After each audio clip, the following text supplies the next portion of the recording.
All right, welcome to Mixology, where we are crafting unique go-to-market strategies, talking to amazing go-to-market leaders. And I have Scott with me today. What's up, Scott? Going on, man? How are you? I'm doing good. How are you doing? What's I'm doing what's new good. in your world these days? Not too much is new. I was excited to come on the show when I heard mixology because I thought it meant we were making drinks. You know what? I tried. My first idea of Mixology was that we would send like craft cocktail like boxes to the actual person that we were interviewing. Yeah. But then obviously alcohol and influence is not always a good connection when it comes to getting approval by the legal team. So I was like, we'll just call it mixology because we're crafting go-to-market strategies. So Maybe year two after we see some big traction from the show. there we go. I Loosen love the it, man. reins a little bit. Well, man, like I'm excited to talk about today. Like I know you've been big on this. And I know like for me, my personal experience being part of your group is this, Go-to-Network is the new go-to-market. And so I wanted to like dig deeper in that today with you because I think it's a really critical piece, especially when we talk about like the evolution of social selling, and how this plays a pivotal role, especially for building your business and scaling your business. So, I mean, I want to start it off like what do you mean when you talk about go-to-network and like what problem is this solving for in the market today? Yes, essentially, it's what I mean by go-to-network is you're utilizing peer-to-peer relationships to break into and create new opportunities or to nudge existing opportunities along. Right. So that's what I mean by it. It's kind of a double opt-in. Everybody's, aware and transparent of what the circumstances are. And somebody says, yeah, I'd love an intro to Heath. Sure. So that's just like in its most simple form. That's what it is. The problem that it's solving is the same problem that is universally reported right now as the number one problem in every company, which is top of funnel, because nobody can build enough pipeline. And the reason that's problematic is because the telephone and cold calling has continued to decline in terms of its productivity and success. And cold email continues to decline. The pickup rate or the open rates and the reply rates are lower than they've ever been. And we just don't behave the same way today as we did 5, 10, 15, 20 years ago as buyers and sellers and human beings, frankly. And so it's trying to find a way to solve the pipeline problem and revenue problems that people have in a way that is less intimidating for sellers potentially and less annoying for buyers. That's what it's all about. And it's something that damn near everybody can execute and participate in, and it's not complicated. And sometimes when they think about it and hear about it, it's so simple. They're like, I don't understand why I haven't been doing this. It's kind of right under your nose, so to speak. With referrals, does Go-to-Network also include like customer advocates as well? Or is that a separate thing? No, sure. Yeah. I mean, we've traditionally, when we use the word referrals, we think of asking our customers for referrals, right? Or we think of asking our board members or our VC funders, for referrals, this type of thing, right? And we've always stopped there, right? And the question is, why have we always stopped there? Why haven't we expanded who we ask to everybody that works in the company? You never know. Your engineers might know somebody. They might have gone to school with somebody that is a buyer, for all you know. Why don't we ask consultants and advisors of your company to participate in this motion? Depending on who you sell to, why don't you ask LinkedIn influencers, people who have big, huge networks and maybe run communities and things like this, right? Or industry insiders or big shots inside of a particular industry. Why don't we extend the kind of referral offer and opportunity out to them? And rather than asking once, which, maybe people do, a lot of people don't even do that, but you ask once. If you ask once, the odds are pretty slim. But if you create a motion where you're sending, a list of folks' names and you're putting it in front of me every 2-3 weeks or something like that, right? Now it's repeatable. And if you sign up 100 versions of me, now it's scalable, right? And if I'm the right type of person who knows people, has a big network in your ICP, I should be able to make a decent number of intros And that is pipeline that nobody had to cold call to get. Nobody had to cold email to get.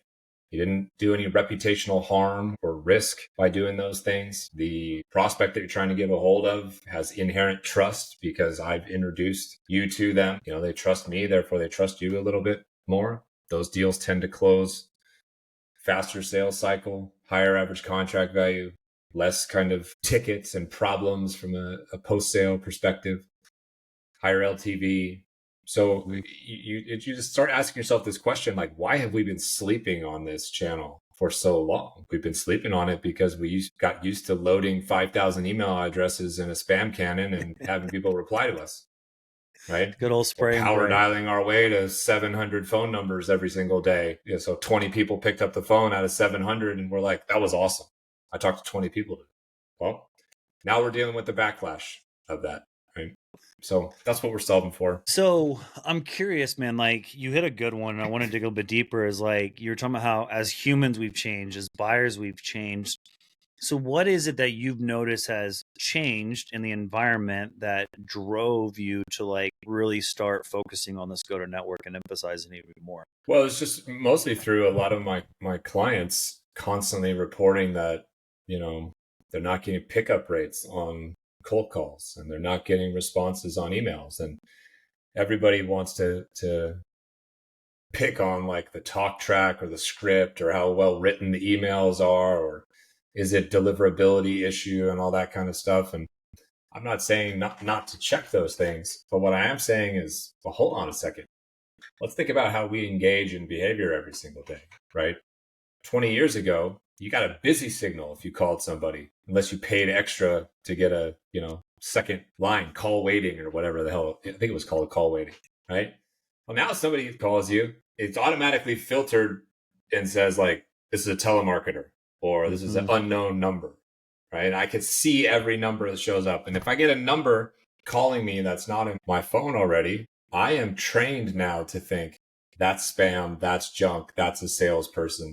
So getting a phone call is no longer a positive experience or event. It's a distraction. It's an annoyance. Or even worse, it's opening a door to potential fraud of some sort that you're worried about. So we're on the defensive all the time. All the time. And we get God knows how many of these calls. So much so that most people I know, their ringer is off 24/7. My ringer is off right now, for example. It's always off.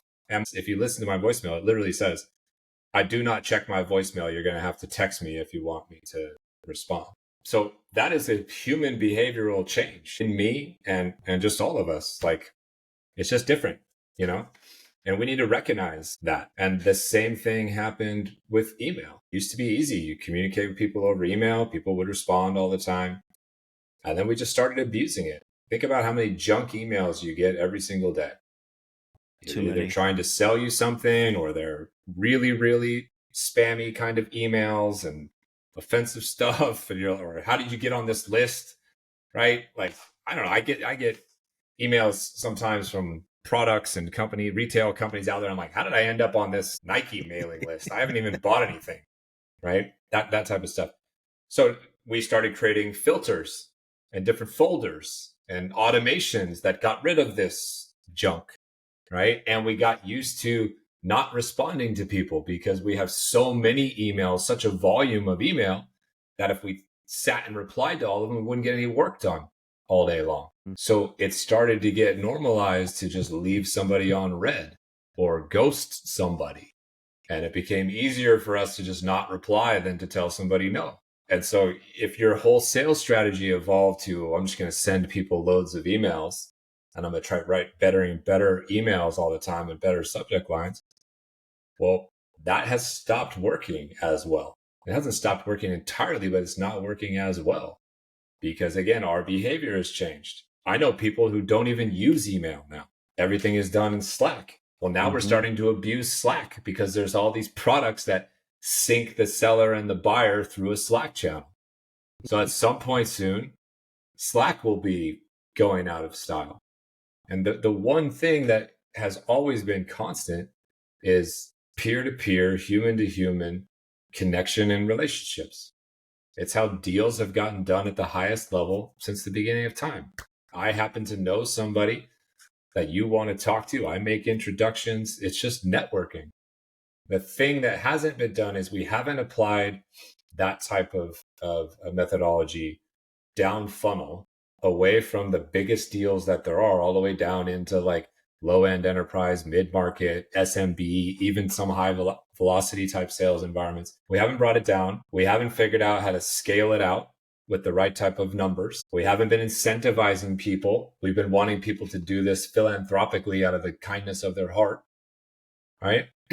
And yeah, I mean, and by necessity, I think people have been looking for alternatives to drive pipeline, and what they're realizing is this works really well and it works really fast if you do it the right way.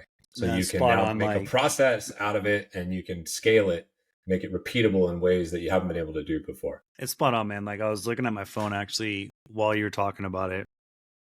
Every day I have over 100 emails, and it's all spam, right? And like at the end of the day, I just like clear out my inbox. Like, I never actually check them. The problem with that though is like I now start to miss important emails. And so to your point, is like categorizing it, etc. But like it's gotten unmanageable. Phone calls the same way. I actually use RoboKiller, which if you're not familiar with that, it's an app that can actually recognize if it's spam. And I have fun with it because you can actually decide what voice you want to have answer the call. I'll actually go back and listen to those voicemails because they are hilarious. But yeah, if your number's not saved in my phone, I'm not answering it. Like, because I know if it's a doctor's appointment, they'll leave a message. But yeah, it's gotten uncontrollable. And so building your network as an individual is one strategy for that individual. But like, how do you take this to an organization to where like they can wrap their round to like building that mentality and building that culture to where like they actually embrace this?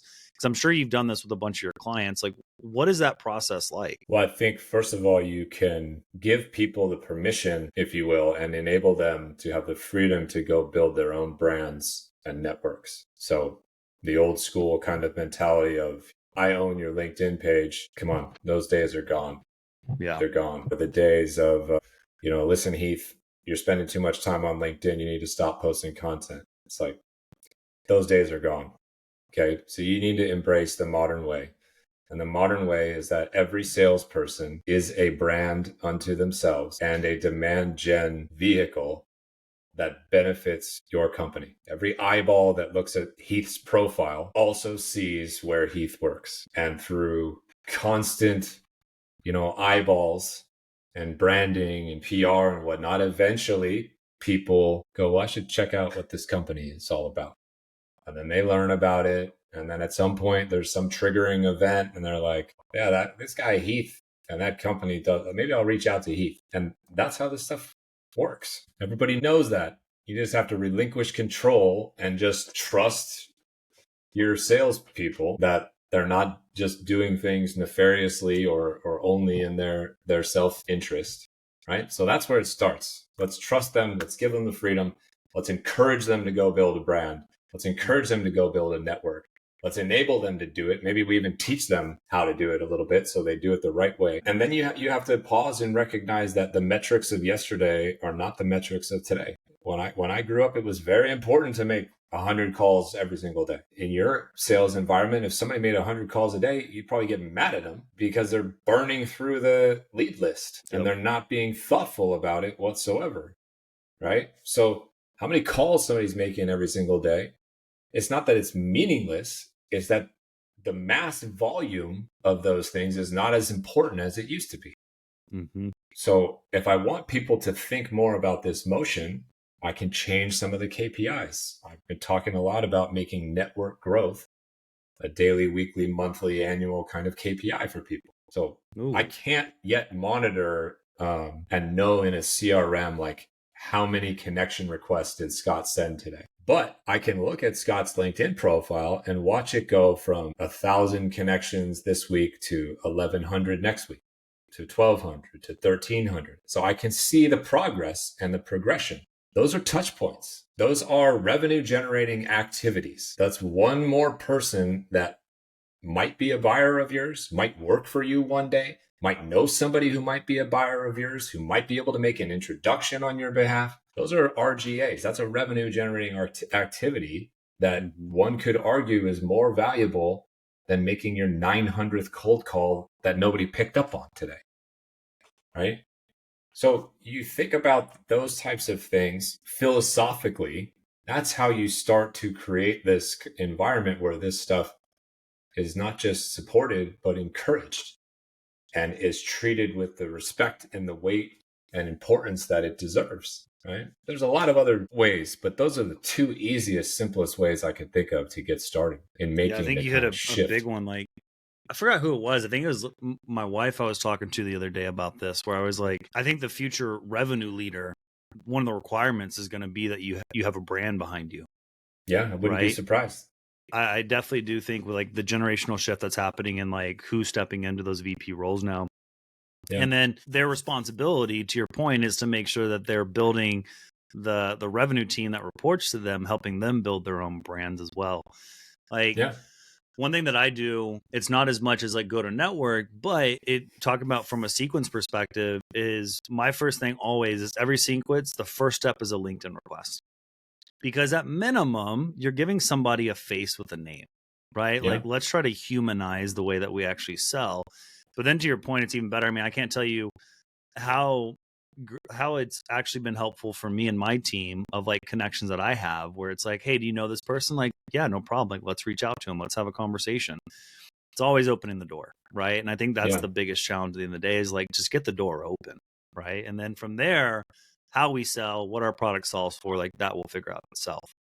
Yeah. And so what are some of the like tactical steps that, let's say like I was coming to you and I was like, man, like I love this idea. I have no freaking clue how to actually start this. Like what are some of those tactical steps where like, Heath, like if you start doing X, Y, and Z with yourself or with your team, these are the right steps to start getting that motion going? Yeah. The first thing to do is figure out what are the terms. People are not going to do this out of the kindness of their heart philanthropically anymore. People recognize that their network has a lot of inherent value and therefore they deserve to be compensated for it. So understanding your average contract value and your LTV and what your margins are and all that stuff, you got to figure out a price point that is, quote unquote, worth it to pay out to somebody, not on a meeting, but on an actual closed deal. Mm-hmm. So if I make an intro to you from somebody in my network and you end up closing $100,000 deal, you got to figure out what's the cut to me. The average right now is somewhere between 10 and 20%. So just use 10% as a low ball anchor, right? Everybody that I know that's got a decent product would pay 10% as a referral fee to get more deals that they didn't have to source themselves. Okay, so that's number one. Get a contract in place, figure out the commercial terms. Number two, you need to go sign up a bunch of referral partners. Okay, so it depends who you sell to, but let's say you're trying to sell to a bunch of tech CEOs and VPs of sales, of which I know tons. Right? Well, signing up me is great, but I can't scale. So what you need to do is sign up 100 versions of me. And if you don't know 100 versions of me, go on LinkedIn, find people's content that you enjoy reading, and make a list of these people. Make sure they have over X number of followers, 100,000 followers, 50,000 followers, 10,000 followers, whatever you like. All right. And create this kind of list. If you don't want to do that work, find somebody who has a list of these people. Find some top 100 people on LinkedIn to follow this year article or something like that. All right. And now you reach out to all those people and you say, hey, Scott, I've been following your content for a while. I know you got a big network. I got a question for you. This is who we are. This is what we do. I think you know a lot of people who are our exact like buyer persona. Are you interested in any kind of like referral motion? Do you want to get paid if you can make intros and that kind of stuff? So you try to sign up 100 versions of me. If 100 feels like too many, fine. Start with 5, move to 10, move to 20. But, metaphorically speaking, sign up 100 versions of me. Now you got to curate a list. You got to get me. Don't make me do work. You do the work. You curate a list, which if you really want to go above and beyond, you're only sending me people who are my first degree connections on LinkedIn. If you want to do it the cheap and easy kind of way, then just dump anybody in the list. But just know you're making it harder for me, and therefore I'm less likely to be motivated to help you. Put a list together of like 50 to 100 people, something that I can scan in under 5 minutes. Don't send me 1,500 people. I'll get overwhelmed and I'll be like, I need 2 hours to do this, and therefore it'll never get done. something I can scan in 5 minutes. You only need 4 fields maximum, 2 minimum. It's the contact person or decision maker's name, that decision maker's LinkedIn profile. And if you want to go the extra mile, what's their role? What's the name of the company? That's it. Dump it in a CSV file. Shoot me over the CSV file and say, Scott, color code these however you want, but flag the ones that you know. Most people who have north of 100,000 followers or so in this kind of like B2B environment, they probably know at least like 2 or 3% of the folks that you're asking for introductions to. My average right now is around 5% or so. So now you've got your average contract value, let's say, is $100,000 just for the hell of it. Right? I know 5% of the people. I just opened up 5 opportunities for you, 500K in pipeline, like that. Multiply me times 100 people, whatever 100 times 500K is, it's like $50 million of pipeline that you just opened up in theory. So I look at this list. I'm like, hey, Heath, I know these 5 people. Do you care at all what the message is I send to them? If you care a little bit, then give me a little bit of copy, give me an elevator sentence or 2, right? Then I, as the referral partner, I'm going to reach out to these people and say, hey, my buddy Heath would love to talk to you. He looks at you as a potential fit. I don't know if you have this problem or not. If you do, I can vouch for him. I can vouch for the company. Good dude, whatever. No pressure. If you don't want to take the meeting, don't take it. It doesn't benefit me just for you to take a meeting. But if you do have this problem and you'd like to talk to him, let me know. So 75, 80% of people are like, yeah, sure, I'll take the meeting. So then I make an intro and then I get out of the way. You run your normal sales cycle. You close the deal. You cut me a check. And then every couple weeks, maybe once a month at least, you send me over a new refreshed list of 50 to 100 prospects.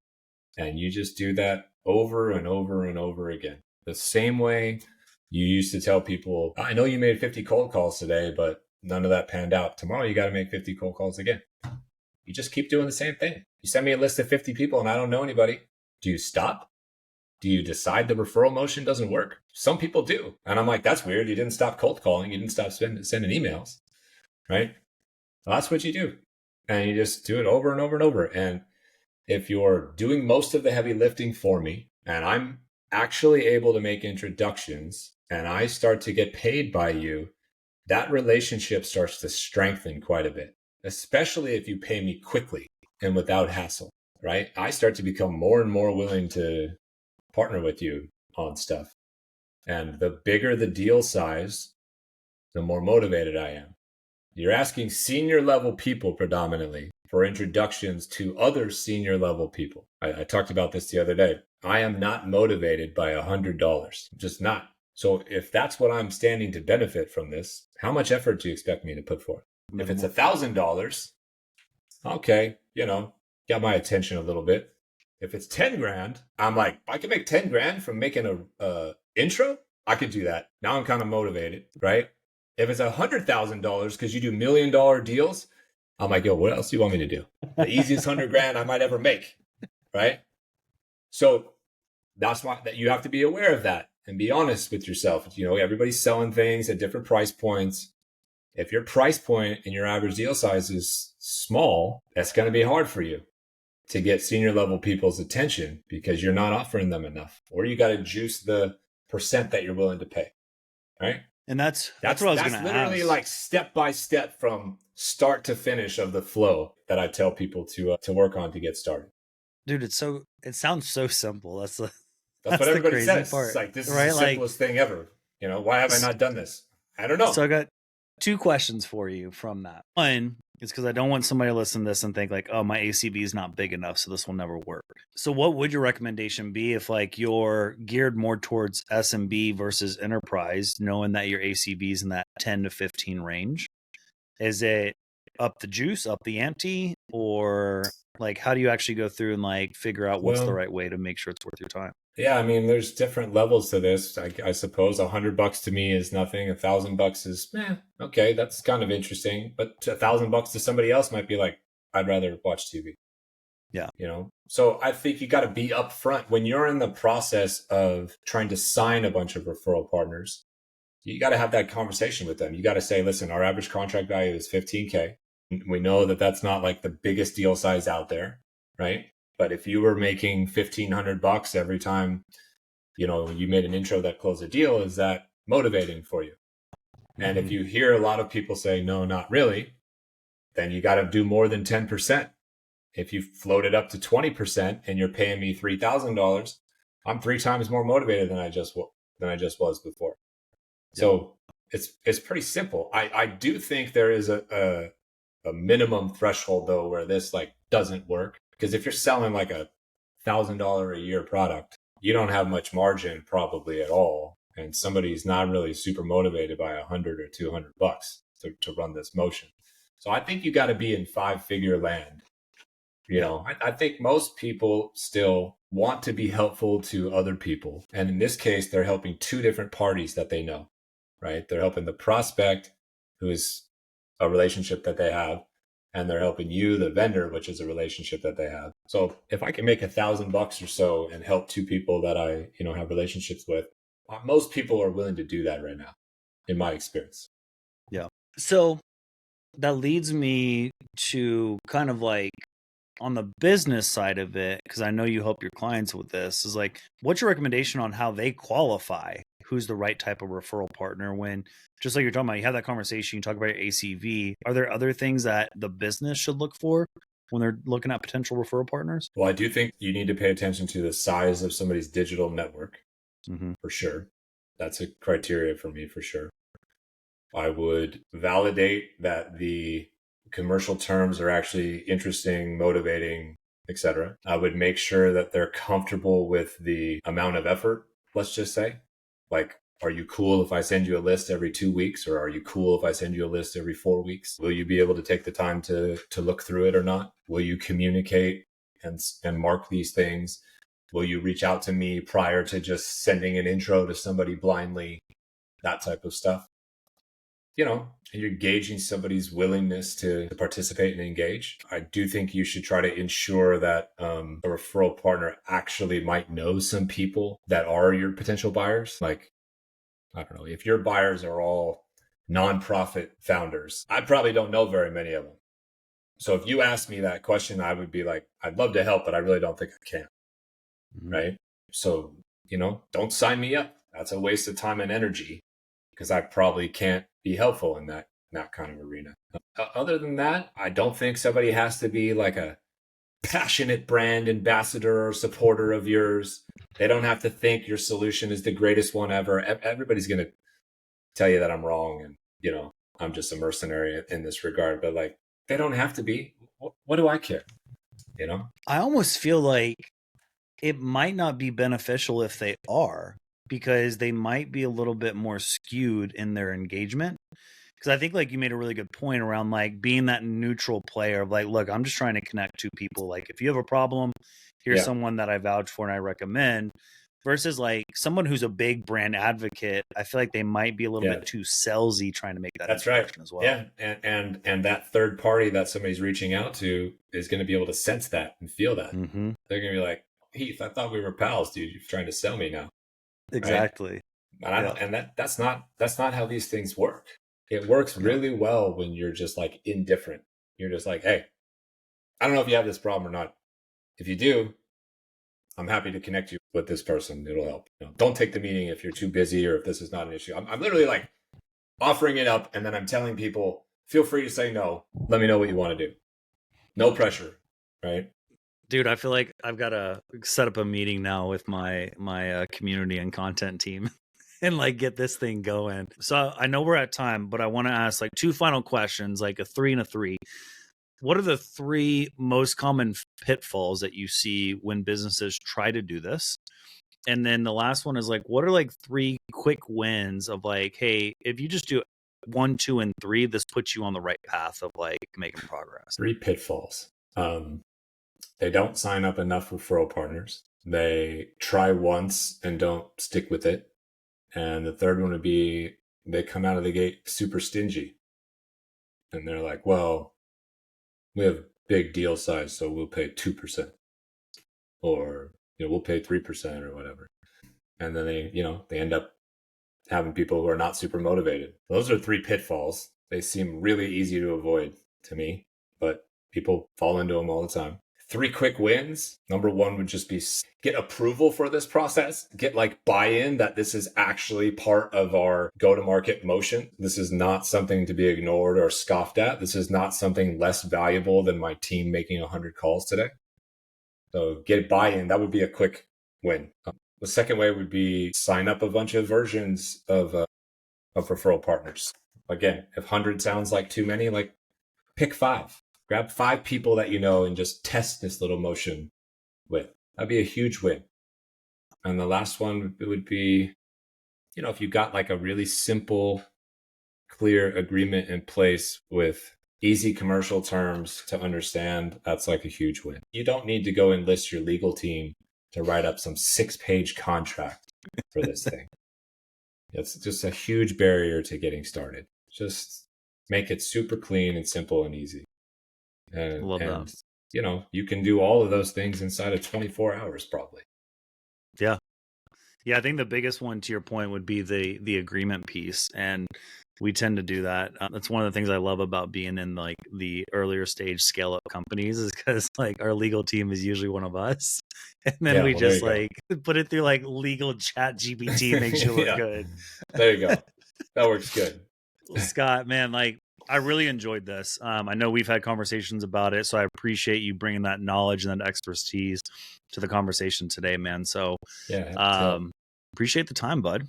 Yeah, man. Happy to help. All right. Happy to help. All right, man. We'll chat soon. All right, Scott? All right. Cheers. All right. Thanks a lot, man. Bye. Bye.